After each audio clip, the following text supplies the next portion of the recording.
বাগান মালিক ভাবে তখন এ নয় সাধারণ ছেলে, ইনি এক আল্লাহর ওলি, তাই তো ক্ষমা চাইতে এলো ফিরে। ওই বাগান মালিক ভাবে তখন এ নয় সাধারণ ছেলে, ইনি এক আল্লাহর ওলি, তাই তো ক্ষমা চাইতে এলো ফিরে। বল করতে পারে ক্ষমা তোমার যদি দাও কথা মোরে, আমার মেয়েকে তোমায় বাবা করতে হবে বিয়ে।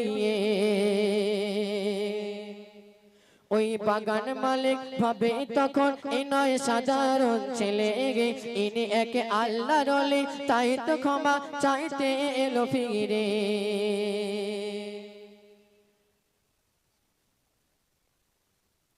বলে করতে পারি ক্ষমা তোমার যদি দাও কথা মোরে, আমার মেয়েকে তোমায় বাবা করতে হবে বিয়ে।